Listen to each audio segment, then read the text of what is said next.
Welcome to the Joe Monroe Show. Now, here's your host, Joe Monroe.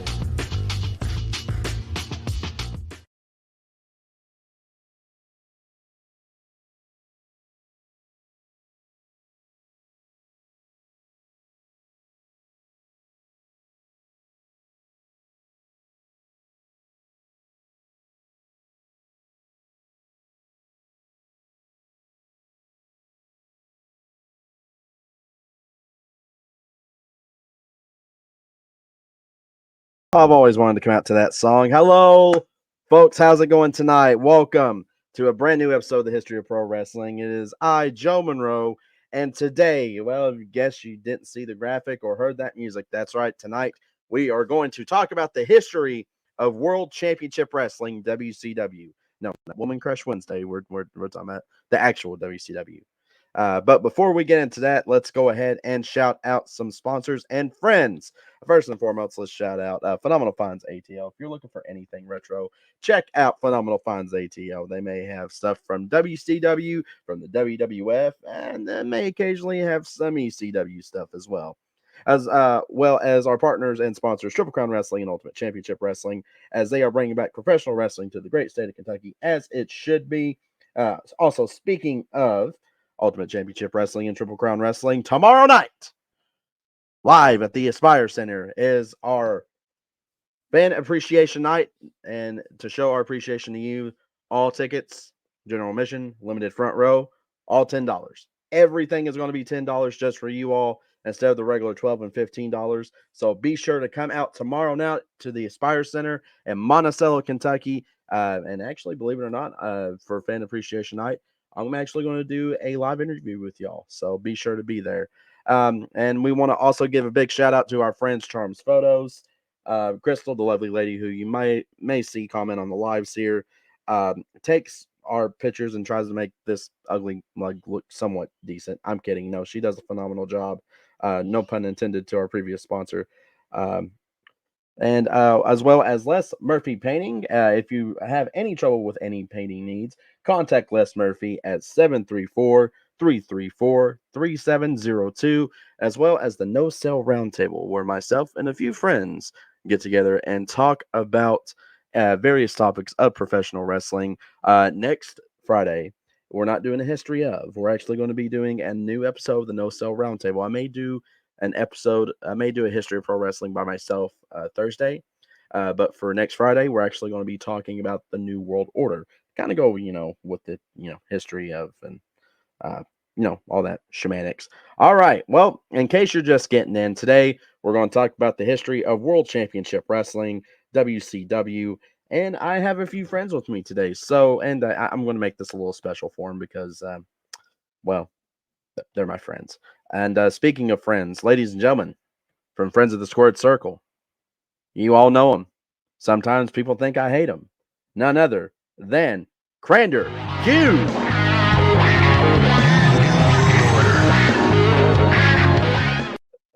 The number one beard in professional wrestling podcast. That's right, self-proclaimed title. You can't take that away from me, Joe Monroe.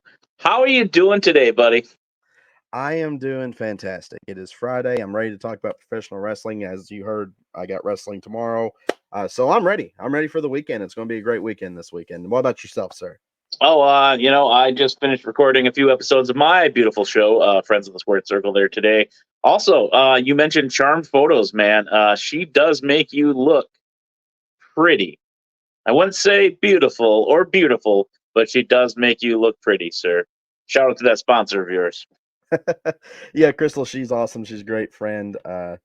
And looks like Levi Leverett. How you doing, Levi? Nice to see you, buddy. Keeps throwing that friend word around, I tell you. It's like he's using my catchphrases. Well, you are my friend. All right, now hush. All right, and someone that you haven't met, Crander, except for just a few moments ago, a man that has been instrumental in my pro wrestling career and actually in podcasting, where I have a episode for the Eldridge Monroe Show. And if you know who I'm talking about, I'm talking about, the big guy who's always got my back. I'm talking about none other than A.J. Park.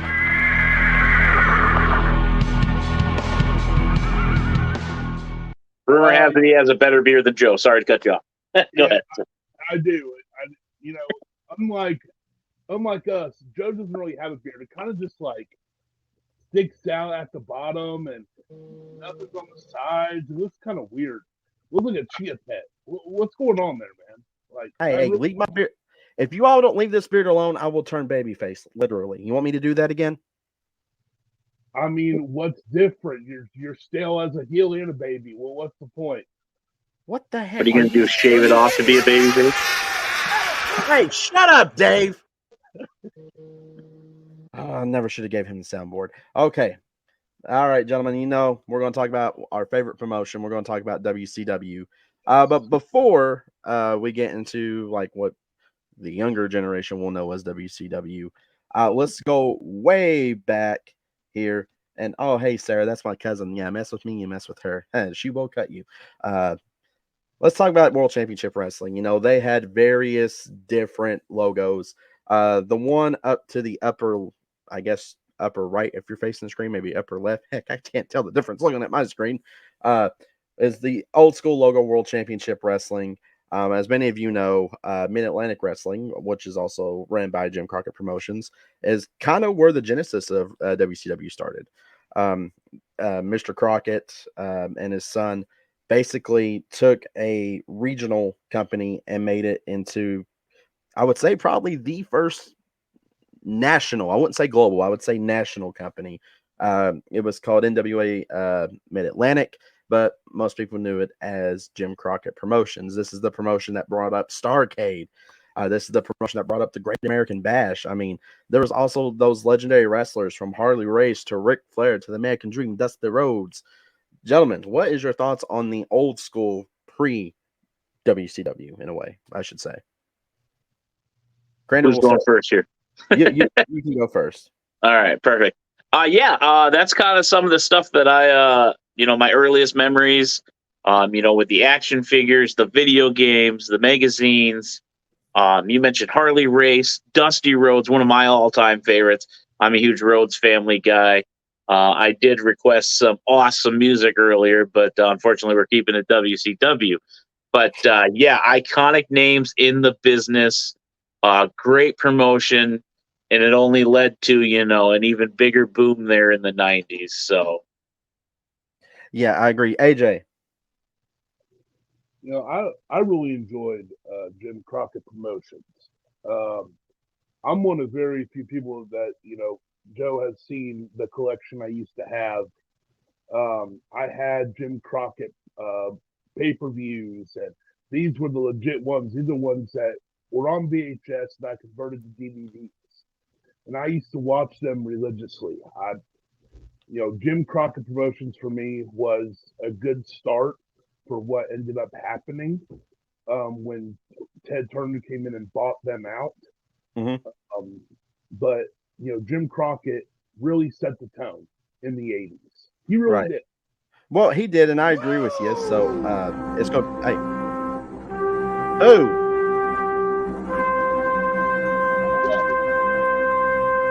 hey, I know that guy. Professor Bear, welcome. Thank you. I heard the magic name of NWA/WCW, and woo! I just had to come on through and give y'all some of my knowledge of in my opinion, the greatest promotion ever. Man, it's great to see you, sir. I'm happy you said something. I was like, let him in. You're always more than welcome to come on the show. So welcome. So with the question, Jim Crockett Promotions, pre-WCW era, what is your thoughts on that era? For me, it is and it's funny because me and Cran just had this conversation today, that it was the beginning of my love for wrestling. It shaped me from learning how you do a program, is how you get heat, how you get the fans involved. It did so much, not for just the top stars, but the the mid guys, the lower class. They did so much and kept so many different things going at once. And I think today, especially in AEW, you see so much of the layout from the Crockett era from them. Right. And I agree with you on that. You do see kind of like how can I say this? The next generation of professional wrestling when the Crockett era came. That's kind of what you're seeing with AEW. I just have to say now I gotta keep it PG. Now I was going to say if Tony can lay off a certain substance, I think he'll be all right. But cake. Everybody knows it's cake. Cake, yes, sugar. Yeah, stay away from sugar, kids. It's bad for you. They need to ban him from coffee. Decaf, Tony. Switch to decaf. All right. Then, as we know, in the late 80s, we had Jim Crockett Jr. Unfortunately had to sell to Ted Turner. But before that, I would say, what was it? Maybe a year or so before that. Let's go back to Georgia Championship Wrestling to Black Saturday. Y'all know what I'm talking about. When Vince McMahon. Okay. When Vince McMahon appeared on Georgia Championship Wrestling, and it was or Championship Wrestling from Georgia, or was Georgia Championship, I believe. Yeah, it was Georgia Championship. Okay, thank you. I was about to say, Professor Bear, correct me if I'm wrong here. Ask the professor. That's why he's here. Exactly. Came on Georgia Championship Wrestling and basically said the WWF was taking over their television programming.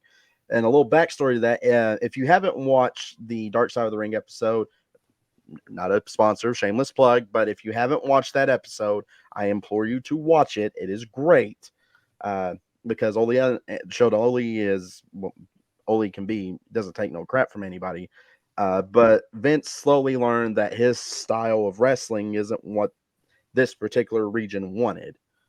So therefore, he had to deal with Ted Turner, and Ted Turner basically cut the deal. He's like, no, I mean, it's not working. Why would I continue on working with you? And so became the genesis of the WCW that we all know. Early WCW, the bright neon colors WCW, Battle Bowl WCW. Oh man, do you think they're ever going to bring that back, the Battle Bowl? I hope not. Well, funny that you say that is because I'm 90% sure that WWE has filed a trademark for it again. Oh, really?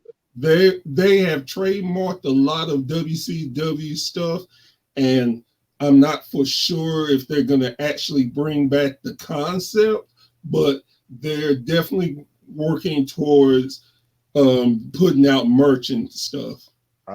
Well, Crander, we'll get to my conspiracy theory I was talking to you about a few days ago later on in this show, because I just fueled it some more. All right.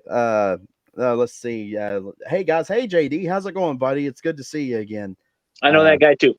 I know that guy. Yeah, Professor is correct. Wow. Yeah, that just fuels my conspiracy theory with WCW.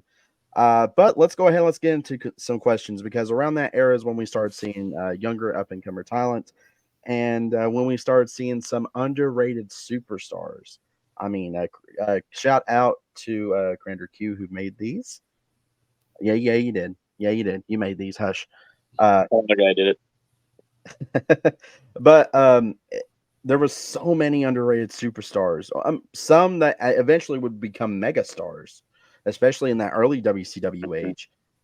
Professor Bear, we'll start with you. Who would you think? You can give me top 5 if you want to. Most underrated and underused wrestlers in WCW. I'm gonna say a name. A lot of people won't mention his name, and I understand why. But you have to understand that it is. No, I would never say Disco Inferno. Never. But the first person I say is Chris Benoit. Chris Benoit, he was the total package.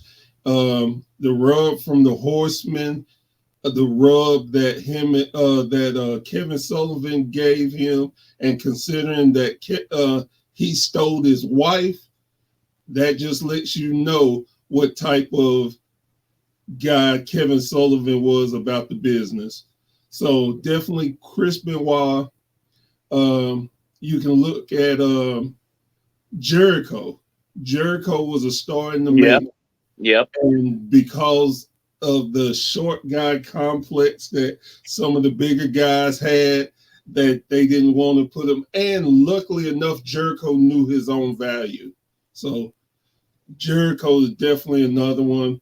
You know, I could easily throw out the Eddie Guerreros and Dean Malenko's, because truthfully, they're great and got better. Another I know he was later, but the one that really stuck out for me is Chris Jericho's, one of his original partners, Lance Storm. Lance Storm became a mega superstar, and they did not do him right. Oh man, the gimmick and the change the name of the titles was fantastic. And he should have been so much better in the WWE, but of course, they didn't capitalize on that.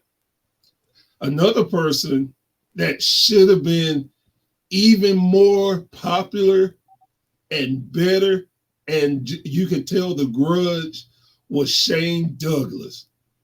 Okay, yeah. Yep. That's a great one right there. How in the world do you not have that talent? What he did for ECW, and you do not want to bring him to the WWE and not just exploit that? It's mind-blowing for me. And one other person that I wish would have came up would have been Booker T. brother Stevie Ray. Even without wrestling, his commentary was great. He could have did so much for the commentary, but you know, overall, those are the 5 guys that I think they wasted. I agree with you 100%. AJ, who do you think top 5 most underrated and underused wrestlers that came out of WCW? Well, top one for me he was actually one of my uncle's friends back when they were teenagers, and that's Flying Brian Pillman. Oh yeah, yep. That guy was awesome, and I wish he would have got of course, fate had other things with his ankle and everything else, and kind of stopped his WWE run, because I'm sure that would have been a huge run. And then when Austin won the belt, I would have loved to see them run a few pay-per-views together. That would have been incredible. The Rogue Horsemen. Yeah, that would have been incredible. Another one for me is Dean Malenko. That's just, myself, I feel like they kind of tried a little bit with that whole 4 Horsemen thing. Ric Flair was coming back, but they kind of like died off once Flair came back, and it was just all about Flair again. And it is what it is. Another one for me is also just like Professor, it's Chris Jericho. I loved the Ralphus stuff.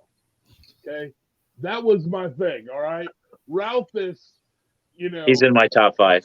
He's great. I thought about being like, oh, maybe I should put Ralphus in my top 5 just to see what kind of reaction I get. Everything he was doing, that whole thing with Goldberg, they just told him, oh, go out there and I think you're going to wrestle Goldberg. He goes out there, does it, and Goldberg gets mad at him and confronts him in the airport. Like, he's doing what he was told to do. Like, give them the match that everybody wanted at that time. Yeah. But of course, it never happened. He got squashed. It is what it is. And one other for me, and this will always, these two always stick with me. One is Raven. Oh, okay. One more time. Sorry, I didn't catch that. Raven. Okay. Yeah, I think Raven got a little bit of a push, but the only reason he was on the WCW NWO Revenge cover is because the guy that created the game was a fan of his. Okay, I didn't know that. Yep. That's the only reason he was on the cover. But he had great matches with DDP. I mean, those matches were incredible. And another one for me, I could say Eddie Guerrero, but he got his flowers when he got to WWE. Yeah. And for me, same with Benoit. When he got WWE, he got his flowers. He got, the world title. But for me, it has to be Perry Saturn. Oh, that's a good pick, Perry Saturn. Perry Saturn and Chris Kanyon. Yes, Chris Kanyon. Yep. Who better than Canyon? Nobody. Everybody. Hey, Professor, come on. Hey, that's what he said. All right, Crander, top 5. So mine are kind of more, necessarily. I always have like a weird way of picking things. I always like the Giant. I feel like, he could have been even bigger in WCW. It was just a big guy to bring in for Hogan to beat, just like, Earthquake and all those guys in WWF. One guy that I loved watching, oh boy, full screen here, was Ernest the Cat Miller. I always enjoyed his first opening matches. I don't know why. I was just a fan of his. He was entertaining. The red shoes and all. I mean, he definitely was one that I always thought was pretty cool. And we mentioned Raven. And big reason I mentioned Raven is not because I'm a Ravens fan or my cat's name is Raven, is that he had that 90s grunge look. He could have been the guy that younger generation held on to, or whatever the term is, because he had the look, he had the attitude, he had the athleticism. Maybe I should start a podcast. I can't talk. But athleticism. There you go. He had all the key components to make a star. That Ravens flock, the kids would have been all over that. Unfortunately, the NWO saturating everything. And they could have been like the new faction, kind of like the Bloodline, taking over for a little bit. Another guy too is, you guys are going to laugh at this one too, Mark Merrow, another great worker, little creepy looking, I'll admit, but there is a match between him and Brian Pillman that opened a pay-per-view that is amazing between those two guys. You mean Johnny B. Bad? Johnny B. Bad, yeah. Mark Merrow, Johnny B. Bad, yep. Yep, Fall Brawl. Yeah. 95. Yep. And one other guy that I would put in there, I know we kind of mentioned, Chris Benoit and all that. They went on and actually were utilized the correct way, being new guys. But I always thought Kevin Sullivan had that, not necessarily on the level of The Undertaker, but just that creepy vibe with the Dungeon of Doom. Great name, by the way, and I always just thought he would have been a great mega heel with all the weird characters that he would bring out, and again, the Giant. And then honorable mention, because, he was a world champion, there was Ron Simmons. Okay. I would like to see more of Ron Simmons front and center. Him and Teddy Long, that would have been a great combo. Teddy out there, hyping him up and all that. I could just see it like a Jimmy Hart-esque Hogan thing, and it would have been great. So, Damn. Yeah. I mean, that Farouk stuff, I liked it because he beat up my favorite wrestler back in the day, but, one of them, I should say. I think Ron Simmons, as just a badass, an American football player, people could have resonated with that in the 90s too. Hardworking blue collar. and he's a nice guy in real life. I got to meet him actually. Yes, my, but don't bring him on Mick Johnson like I did. I when I first met him, the promo pic I still have is him and Vader when he was world champion, or was about to when he beat Vader for the world title. He beat Vader. Yep. Yeah, so it was Yep. that match that he had a photo of and he signed it. But top 5, let's see. Flying Brian Pillman, because I personally loved the Rogue Horseman deal, which was kind of like the predecessor to the Loose Cannon. But I also liked him as Flying Brian Pillman and tag team, which we'll get into here in just a moment. We'll talk about. I'll end up, fangirling over that one. Raven, hands down. Malenko, Yep. I think so. This is probably going to be, I won't get booed, but Chavo. I think Chavo Guerrero didn't get enough stripes in WCW. He only got over because of Pepe. Leave Pepe out of this. And also Hugh Morris. No, God, no. I don't like Hugh Morris. Believe it's tough for me to think of one. Is Ralphus your last one? No, your Glacier? twin is not my last What about one. Glacier? It's not. You know what? I would probably have to say Glacier, yeah, because I actually liked Glacier as a kid. That was, oh man, just his, attire, that snow. If only his body of work would have gotten there. I mean, kids would have ate that up if they would have sent out action figures. Mm-hmm. Him and Mortis had that Mortal Kombat. That was what Bischoff wanted. To say, let me change my answer to Mortis because I liked Mortis a little bit better than I did Glacier. Now we're definitely fighting again. Why do I come on here? What? I mean, I like Cannon. Don't get me wrong, but Glacier was way cooler than Mortis. Let's not. We'll get into this. Fight off camera. I was going to say now, if we're going that route, Ernest the Cat Miller was the best. I mean, oh yeah. Definitely way better worker than those two. Yeah, I'm just talking who would sell more action figures. Just with the karate and the dancing. Man, when you said that, my eyes lit up and thought, I can't believe I forgot. Man, somebody's going to have to call my mama because I can't believe I forgot her. I would definitely probably go full Gold Dust if I was able to meet him and get speechless because I always look forward to that opening pay-per-view match with Ernest the Cat Miller. And I would find some red shoes to get that man to sign and put on my bookshelf. That's how much I respect that man for his body of work. I thought he was great. Yeah. One of my favorite WCW guys. All right. So the next thing we're going to talk about is the Cruiserweight division. I know we mentioned Malenko, but this division, I mean, it's basically the predecessor of, dare I say, modern day wrestling. This led into, I mean, come on, look at this picture for crying out loud.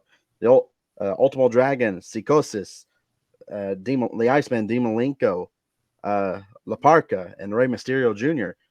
Come on. Those guys just right there. Why doesn't the guy in the middle have a mask? You made it that way. That's I didn't make the graphics. Stop telling everybody that. It was probably Professor Bear that made them. Or was it Red Ape graphics? Now I don't know. He is the chairman, La Parca. The chairman. What a great pun. What a great pun. Yeah. So AJ, we'll go with you first. What is your thoughts on the Cruiserweight division? I think the Cruiserweight division really just leveled WCW to new heights. I know they had the lightweight division for a little bit, but they didn't really invest into that too much, in my opinion. I think once Bischoff came in, brought in the luchadors, and gave us something we haven't really seen before, it was lightning in a bottle. So I loved, my favorite matches have to be Eddie Guerrero, Rey Mysterio, Halloween Havoc. Probably one of them, at least my top 5 matches of all time. They just go out there and it's amazing. They put on a 10, 15-minute match and you feel like it just started. Because you didn't know where it was going. It wasn't slowed down. It wasn't, oh, let's do this move for a few minutes. Let's put a submission move on for a few minutes. No, it was bam, bam, bam, one move after another. And that's what I loved about the Cruiserweight. All right. Professor Bear. Well, it was the perfect combination between the hot NWO to wrestling, more traditional wrestling. And I know it sounds funny because most of the cruiserweights were luchadors, but they told a story. You could go watch this whole match from the beginning to end, and they knew how to tell a proper story in the ring. Your action was jam-packed. And another thing, that every cruiserweight wasn't the same. Like Dean Malenko was the best technical wrestler in it. He did so much. And you had him and Jericho was tremendous. It was just tremendous. And got us the greatest promo ever. He can name all of his holes. I love when they went to commercial and he came back and he still was just ring. Yeah. Armbar. Armbar. And of course, you can't mention cruiserweights without Ray and Eddie. That Halloween Havoc match, man, was just super, super. And another cruiserweight that went up, that made the television title mean something, was, I can't remember his name off the top of my head. That held, he was the original belt collector. Ultimo Dragon. Ultimo Dragon. Nobody gives Ultimo Dragon the respect and the props he should get. He didn't just win titles at a neighboring company. He won titles around the world, legitimately won them. He put and made the cruiserweight title the world cruiserweight title. And he never gets the love and respect he deserves. And that's why the cruiserweight, okay, the NWO, but I knew I was going to get some great wrestling with the cruiserweights. And one other person, real quick, that does not get the love and the respect, and he's not a cruiserweight, but he fought a lot of them, is William Regal. Oh. Okay. William Regal made the television title worth something. It to the point that it was almost more valuable than the world heavyweight title, and that is saying something. That is a strong statement. For now on, please be careful about saying NWO. I'm afraid what will happen. Dave's over there, got his finger like this on the soundboard, so it's untelling what he's going to do to poor Crander here. Yeah, basically. So Crander, your thoughts on the cruiserweight division? So 3 things that come to mind when I think of WCW, NWO, there it is, as well as the cruiserweights.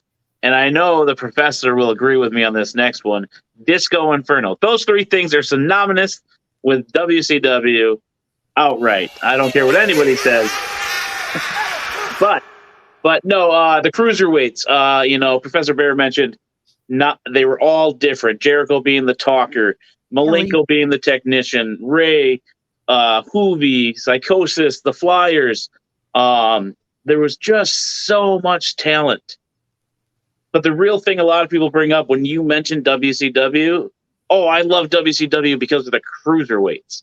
That's the one thing that everyone says. And for me, that is it. Cruiserweights all day. I love the masks. I love the gear, the moves. Billy Kidman being in there as well.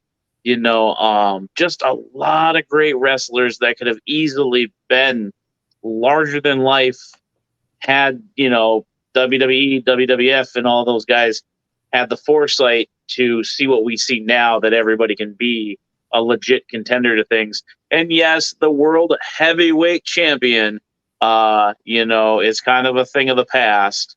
Or now, they have the universal title, so that way it's, not so, trying to think how to put it. But it's just great to see talent like that, with Ray getting it, Eddie getting it, Chris Benoit getting it, guys like that. And I'm sure Dean Malenko, had he been able to go a little longer during that time, he could have easily been a world champion in WWE. Definitely surefire Hall of Famer. Surprised he's not already. And it's just one of those things that I fondly remember about WCW and my childhood, is just all those cruiserweights. Because there was always like a new one on TV there for like a week, that I had to know who he was. I had to like inspect all of his gear and see how cool it is. And one of the guys I always used in the video game was Ray, because he always had all the bright colors and, then the superhero stuff. Yeah, definitely a great division. Great for WCW. More eyes on that type of, wrestling. So. Yeah. Well, let's look here. James Badley posted, La Parka was the most underrated cruiserweight. I kind of have to agree. The chairman himself was. Kelly Fon says, "What's up?" Hello, Kelly. How are you? But yeah, she must be an Art Truth fan. Sorry. Yeah. Well, I mean, that's fine. Really. But no love is out. Would you consider Alex Wright a cruiserweight? No. Yeah. No.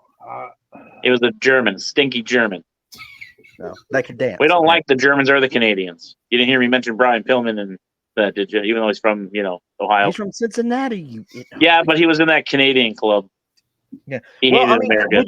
Hang on. Speaking of Brian, we just celebrated 4th of July, and you're going to bring up all these non-Americans? Why don't you bring up Hacksaw Jim Duggan in WCW, huh? The Canadian. Well, hang on just a second. Would you consider Brian Pillman a cruiserweight? Because he did hold the light heavyweight title. I would put him in there. I'd put Alex Wright too. I just like being a jerk on your show. I know you do. I still love Some people think I'm pretty. Some people think I'm pretty funny. Most people just think I'm annoying.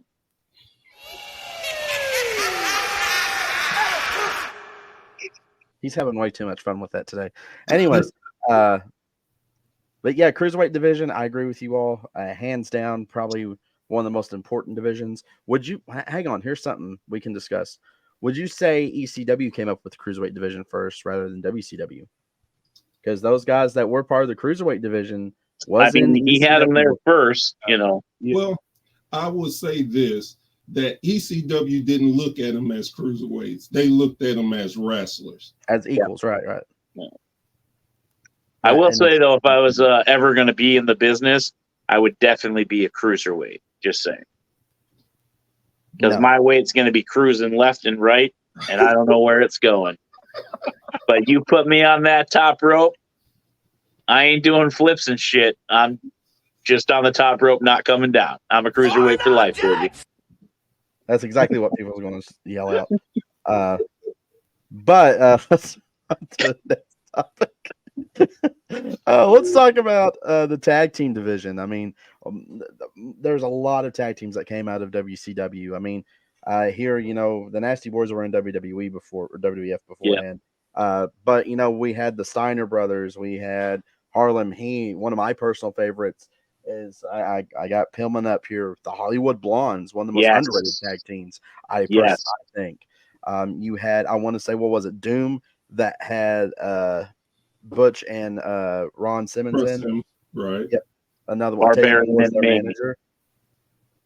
Just a lot of we can say the Freebirds with the Ron Garvin version. Mm-hmm. Right. Yeah. And what was it? Somebody, especially here locally in Kentucky, people get a pop out of this. Tracy Smothers tag team, the Southern Boys, was kind of big back in the day too. Or the Young Pistols. Oh yeah. Or the Young Pistols. That is correct. I forgot about that. Because they had to change it. But they shut up. You heard me. Hush. My show. This is not Friends of the Squared Circle. This is History of Pro Wrestling with Joe Monroe. Shush. Zip it. All right. So, Crander, I was going to let you go first, but never mind. Professor, go first. What is your top 5 tag teams of WCW? Oh my God. So this is my baby. I'm a big tag team person. And one was just mentioned, Douglas and Steamboat were very underrated. Yes. If you're gonna bring up tag teams, WCW/NWA, you cannot not mention Tully Blanchard and Arn Anderson. Yep. That's Personally, is my top favorite tag team of all time. I could easily run down with the Road Warriors, Rock and Roll Express. But let me tell you my top. I'm getting on the tangent. So that's fine. Oh, how about Doc and Gordy? What was it? I can't think of the name. The Miracle Something Connection. They went when they came in and destroyed the undestroyable Steiner brothers. I mean, they were a great tag team. And another one I felt that was underrated and didn't get enough love was Barry Windham and Dustin Rhodes. Man. Oh, okay, yeah. They were so great. And I love them. Of course, I could do the easy, the Harlem Heat and different ones. But you can't say tag teams without saying the Midnight Express. I mean, Jim Cornette was the goat getting them over. Mm-hmm. I just love the Midnight Express. I actually got to meet Jim Cornette, and later on I will tell you a story about me and Jim. I think you told me this story. Okay, yeah. But you can tell it to the viewers later. Oh, right. Hang on. Before you get on, is that the NWA blue tag strap behind you? Of course, the best strap. Yeah, I agree. That's that to me. That is the best tag team strap. And right above it is the United States title, the one that Nikita got and Luger took from Nikita. Yep. Man. James Madeline said skyscrapers. They were also good. And one fun fact, y'all may know it. Did you know The Undertaker was a part of that team? Yeah, as Mean Mark, right? Exactly. Wow. Now I'm happy Professor Bear knocked on the door. Was like, let me in. This is my wheelhouse. I'm a WCW mark. That's what I grew up on. I know it inside and out, and I was blessed to meet so many guys who worked WCW and actually got to meet someone that was futurely the tribal chief. All right. AJ Harp, top 5 tag. Oh man. I of course got to go with the Hollywood Blondes. The player for the old. Player for the old. Them. Rock and Roll Express. I gotta go with them. Two great guys. And Steiner Brothers, Harlem Heat. Their matches were absolutely incredible. Another one for me, Nash and Hall. Nash and Hall was, that was it for me. I'm a huge Scott Hall fan, huge Nash fan. Them as a tag team, it was awesome. New world order. Really, Dave? They were the outsiders first. Before. Never mind, I ain't getting that. Damn it, Dave. Yeah, stupid Dave. He's worse than you, Crander. Speaking of worse than you, go ahead. What's your top 5 tag teams? So, never really got to watch the Midnight Express because they were up past my bedtime. No. Okay, that was Crander Q, ladies and gentlemen. That's why I was laughing through the professor's chant there when you brought him up. One team I really loved was the Blue Bloods, I think they were called, with Bobby Eaton and William Regal. Now, when I say I love them, I love to hate them because I just thought they were so smugged, and I love history, and just seeing them kind of have that esque of, that old English, I always thought that was so cool. It's one of my favorites to bring up. Lex and Sting, I was a fan of them because, Sting is the icon. Harlem Heat, huge Harlem Heat fan. Who wasn't? And I put the Nasty Boys recommendation in for the graphics. I didn't make them because I just go back to that match with them and Harlem Heat. It's a horrible match, but they were like using the concessions to beat each other up and spraying mustard and ketchup on each other. I think one of them actually takes a spill. It's so bad, but that's just like one of the matches I remember as a kid. Another tag team, Barbarian and Ming. They were the team I always used on WCW Revenge and always made sure they won the titles on that. And I know it wasn't probably one of the better ones, but literally just lost my train of thought. But yeah, I'll have to bring that up later when they come back to me. But I really enjoyed those tag teams I mentioned. I'm so mad that I just blinked on that last one that I was sitting on. But you mentioned the Hollywood Blondes, another one that I always like to use on the modern games. Austin with hair, Brian Pillman. I love that. That is great. But yeah, those are some of the tag teams I remember. I had another one there, but I just blanked at the end there. But that's my thought. It's okay, buddy. We still love you. So I got all excited for the Midnight Express joke and the Blue Bloods. So.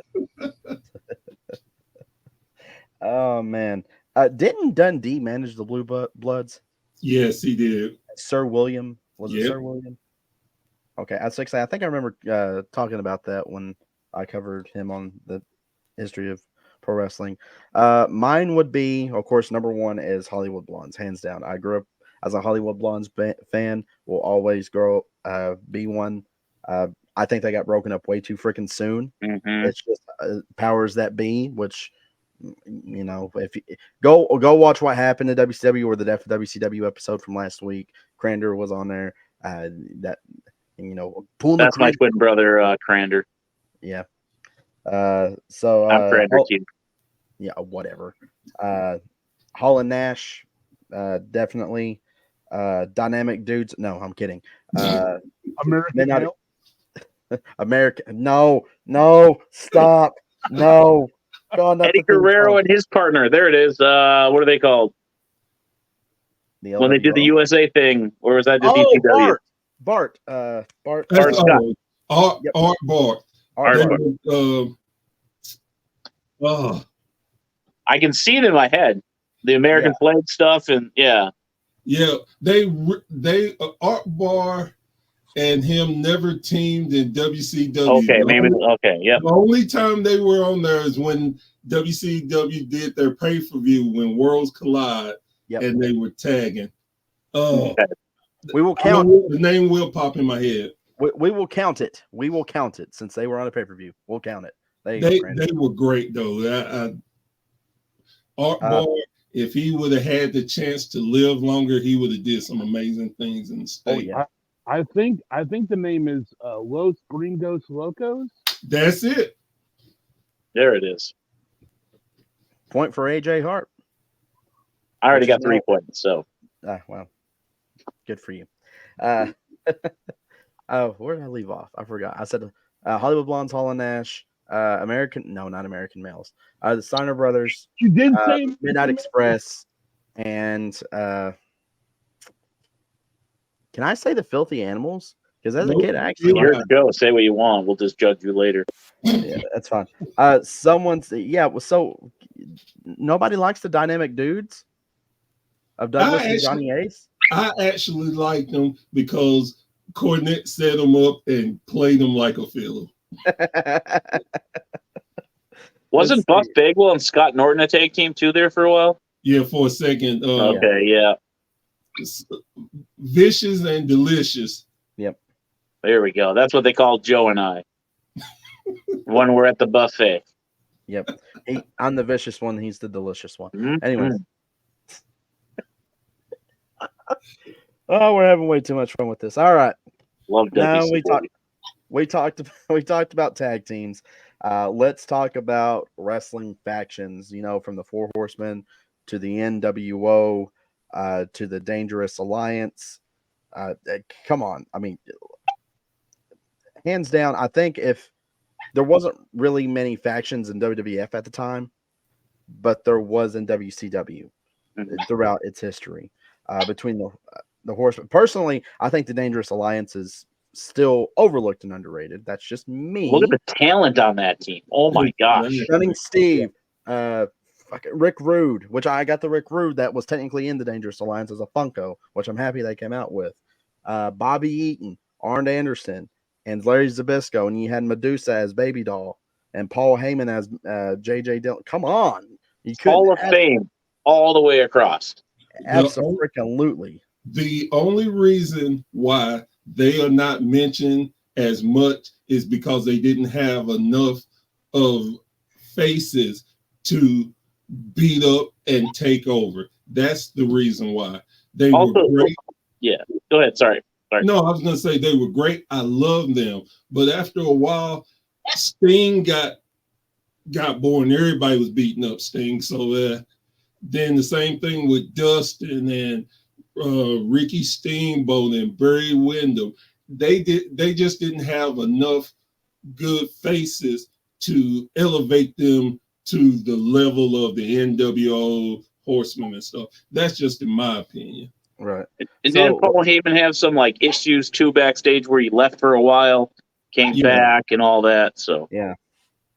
Well, let's get right into it. AJ, we'll start off with you. What is your favorite faction from WCW?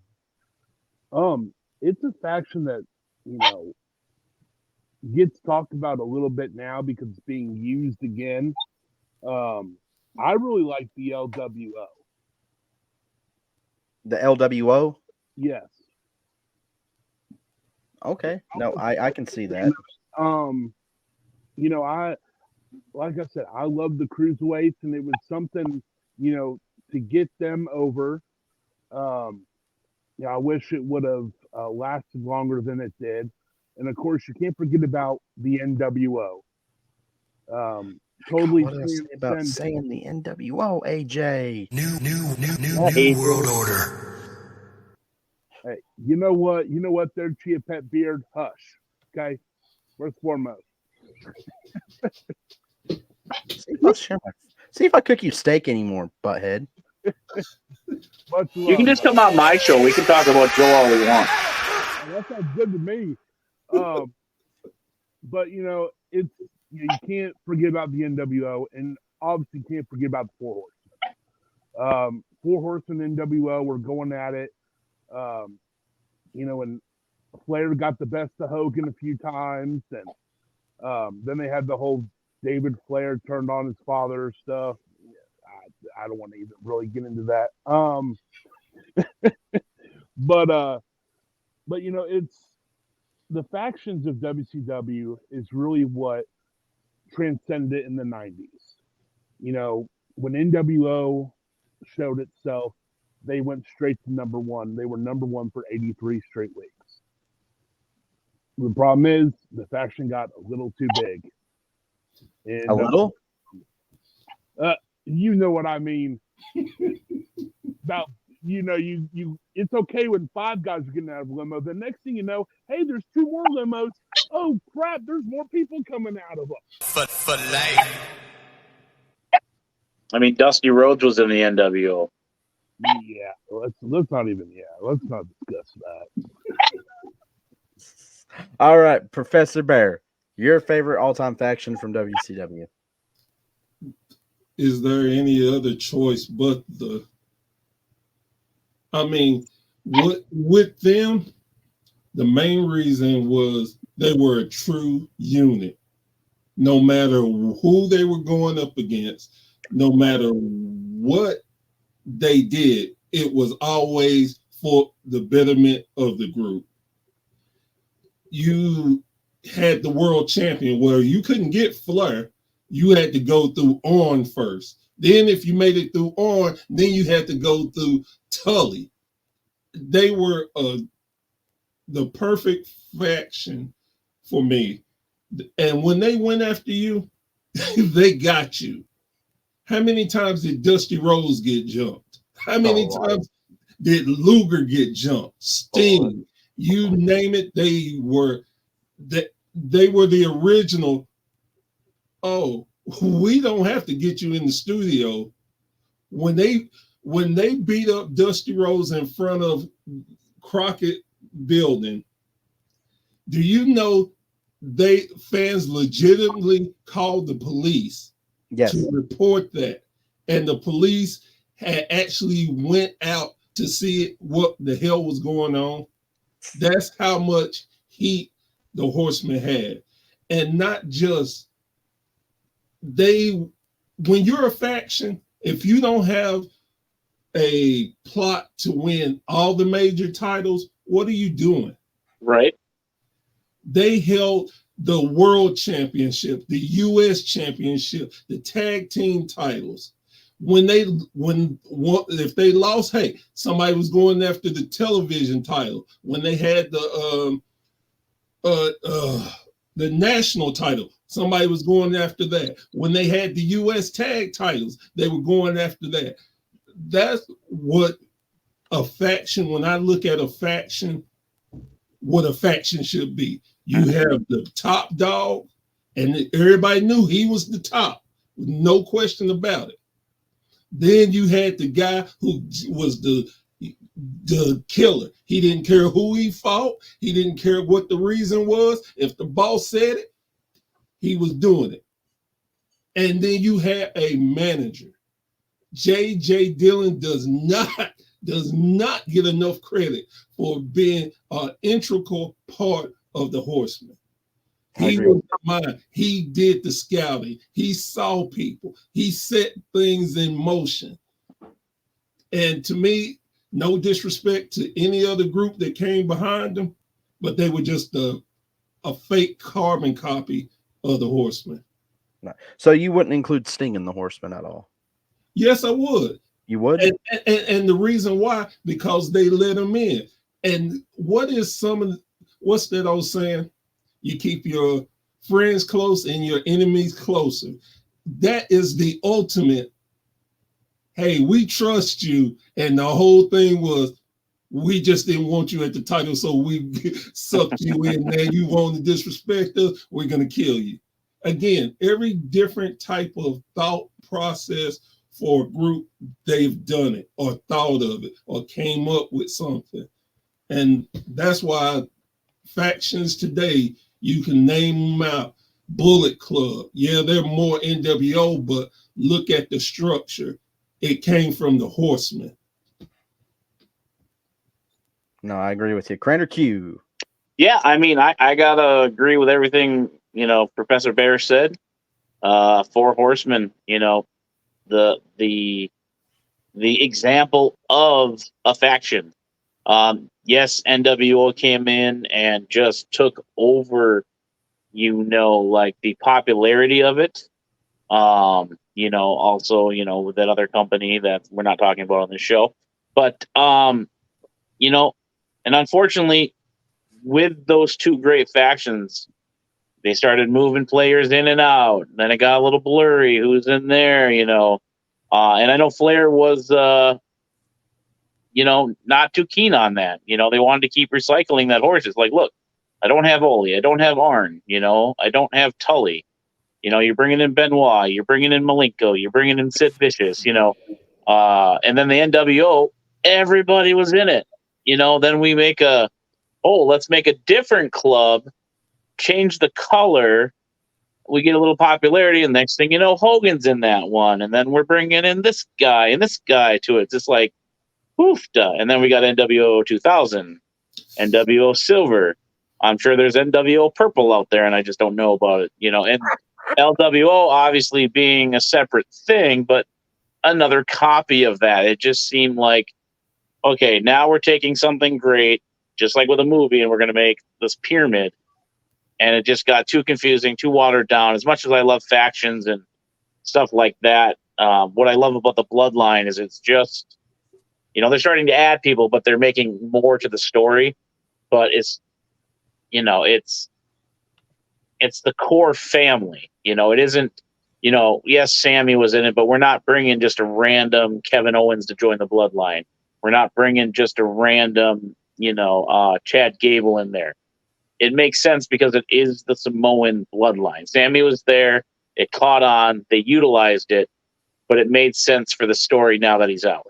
Right. They didn't keep him there the whole time because they went back to that incorporation. And that's kind of what I like with, Judgment Day 2 is they're sticking to that group. Yeah, the R-Truth thing was just a copy and paste from, Sammy, but it just helped with storyline. And now he's back out and they're sticking to their, their roots. They're not just throwing people in there to get them on TV we made really big money before. Let's do it again. Let's add someone else and try to recapitalize it. It doesn't work, Right. So, but yeah, factions. One of my favorite things is cool because, you got the tag team titles, you got the world championship, and you're legit. And that's one thing that to our friend, Mike D always says, the leader should have some type of gold to signify that there's something. Yep. Shout out Mike D from the Wrestling from the 313. He's my friend first. I call him the king of the 313, so top that. Ha! All right. I would have to pick Dangerous Alliance. I like the Dangerous Alliance a little bit better than the Horsemen. That's just my preference. Or I'm just a big Paul Heyman guy. I mean, whatever. Nothing wrong with that. Nope, Again, all Hall of Famers, Exactly. So we'll go ahead and we'll briefly talk about this because I don't want to spoil Friday, but let's talk about it. For life. Biggest icon in wrestling. So let's talk about them. Let's talk a little bit about the NWO. It worked at first, but then again, it didn't.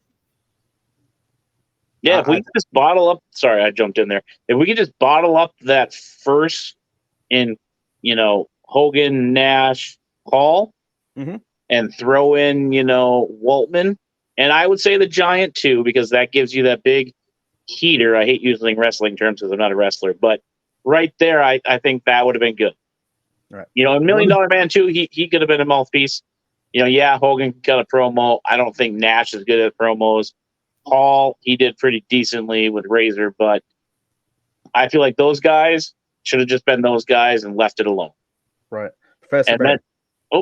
Oh, sorry, was you still going? Oh, I was going to say, then when they did the Wolfpack, then they could have just left Kevin Nash and Hall go, so then you could have that feud, and that's it. That's how I would have left it. Yeah, I agree with you on that. Professor Bear. Man, I agree with everything you just said. And the biggest problem was, especially then, Bischoff saw money and, hey, this is easy. Everybody loves the NWO, so we can help get these people over, and not realizing that he was saturating his own creation. And a lot of guys who were in the NWO had no business being in the NWO, and it was just to try to help get them over. And what it did, instead of getting them over, it made people not like them even more. And it, like we mentioned before, the 16,000 different creations of the NWO. We didn't even get into WWE's version, or Lord forbid, even mention TNA's version. A lot of times when something is hot, people want to take the easy route and continue taking from it and building from it. Hey, I got a new idea. We'll make another one. No, you have to put more creativity and more thought behind it. Not every faction needs 16,000 members, because you got 16,000 members and you only fighting 3 people. It's stupid. No, I Disco agree. Inferno NWO is probably the best incarceration after the original 3. Just saying. I agree. Phenomenal Fonz. I am at studio because the wife has the card. So there's your answer. But thank you for wearing the official Joe Monroe show shirt. Great sponsors there. If you guys are looking for anything WCW, Phenomenal Fonz may have it. That's where I got majority of my collection. Go The check them out. vibrating action figures, because I need to start collecting those. And I am not joking. I don't know why. I love those horrible action figures. They were my favorites. Yes, I thought those were so cool as a kid. Yep. There's a Nash I need to pick up. I got to get all of those. I think they're great. I don't know why. They're I great. got the Lex over here too. But the Harpster. What's your thoughts? Brief thoughts on the NWO? Well, I agree with all that was said, but I'd also want to add one person to that, if I could. Go ahead. And that would be the Macho Man Randy Savage. I loved his NWO stuff. Loved it. And he put people over as well. Put DDP over. I mean, that was incredible. That was his call. Now I got to go watch that match now that you brought that up. Oh, man. Great American Bash. That whole storyline was incredible. From Spring Stampede to Halloween Havoc, Last Man Standing. Incredible. When DDP dressed up as La Parker. Parker, yes. You're welcome, Jericho. And daggone Shivani's yelling, "Oh, he got the feet up." Oh, good night. Gentlemen, you know what? This was really, really fun. I appreciate all of you coming on here. Crander Q, what do you have going on, sir? So you can look forward to an episode of Friends of the Squared Circle, where I'm your host, Crander Q, a.k.a. the #1 beard in podcasting, self-proclaimed title there. We have Professor Bear dropping in a few weeks. He was gracious enough to come on our show. Show Me the Collectibles is coming back, folks. If you have a collection, it doesn't have to be wrestling related. Come on, we want to show off those collectibles. So yeah, hit us up on Facebook, YouTube, Instagram, Twitter, X. We're not sure what it's called anymore, but hit us up. We're getting full steam ahead this summer with both shows going forward, and I'm looking forward to it, to getting back to work, getting back on the grind. And as always, thanks for being a friend of the Square Circle, Joe Monroe and Professor Bear. And AJ, if you're not already following me, please do, because I'm very sophisticated and want all the followers. So Yeah, just follow Crander Q. All right, before I get to the Professor Bear, let me just do this for real quick. Icon in wrestling. Professor Bear, what do you got going on? Man, actually, yesterday we just released our website, the Wrestling Society Plus, and we have a lot of things that are going with it. But one of the best things about it that I'm personally happy about is we have a section called the Podcast Room. And you can go and you'll see different podcasters all over it. And the best thing about it, once you click on it, it will take you to their site. So you can watch all their stuff, all their back catalog, and their current stuff. So it's another way to give back to creators and for everything that we love as wrestling fans. So I'm very excited about that. And also quickly, we have a wrestling app. Yes, it's on Roku, it's on Fire Stick, it's on Amazon, it's on Apple TV, and it is free. Yes, you heard me right. It is free, and you can go there, and it's under WSN. Please, thank you for being wrestling fans, and without you, there could not be me. So thank you very much. Let's give Professor Bird another round of applause for that big giant milestone. Him and I are best friends now, Joe, so you can be his second best friend. Fine, I'll be second best. Wait a minute, hang on. No, that don't work like that. All right, you know what? I'll just go to my very best friend who got me into the business, who refuses every time I want to quit, keeps telling me, no, you're keeping on going. AJ Harp, what do you got going, sir? Wait, I'm your best friend? In the crap did I agree to that? That wasn't in the contract. Reread it. God. Does anybody want to take my place? No, it's. I could sign that document for you as the one and only Disco Inferno. Oh boy. I love Disco as a kid. I'm sorry, I got to keep bringing up. I thought he was great. He's trash. He's trash, but I liked him as a kid, the character. I did too. I loved it. It was great. It was a great 5-second dance that he did for us and everything. So it was all good. But I'm, as you know, Monroe, I'm coming out of retirement, return to professional wrestling. That is right. That is right. He is coming back. I'll give you some applause here if it'll play. Yeah, it did play. Kind of delayed there, Monroe, but I gotta remember who's running the board. You, so I gotta. Actually, that was Dave, not me, that time. So blame other people. Great movie. We need to do a movie review of that. We will. We'll get to that. We'll get to that. We'll get to that. Yes, we do, and it's still, we're still talking about a certain thing that Joe will talk to them about. Yeah. I know. But you know what I'm talking about. We'll talk to them Smells like kids. But look out for the Eldridge Monroe show. That's going to be coming out here soon. We have one episode so far, and it's about entertainment stuff. It's about Scream, one of our favorite movies. And I guess you got to look up this contract again because I may put it in the freaking paper shredder. I did not agree to be your best friend. It's in the partial roommate agreement, ironclad, just like Sheldon's roommate agreement from The Big Bang Theory. What? So you talk about squatting at my house for 2 weeks of roommate agreement? Yes, actually, you signed it ironclad, thumb print, and some sample I'm not going to mention on air. All right, so folks, this has been the history of pro wrestling. I'm happy to have my friends on here, especially not Crander Q. This has been the history of WCW. Please check them out. There's AJ Harp's ugly mug.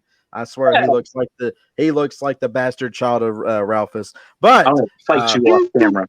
But with that being said, folks, you all have a nice night.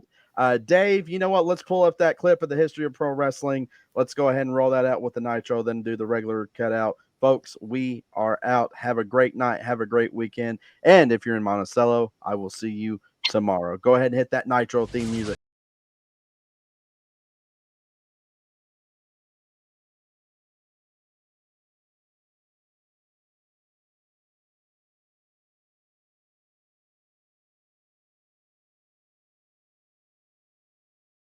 Listening to the Joe Monroe Show with Joe Monroe. Don't forget to like and subscribe.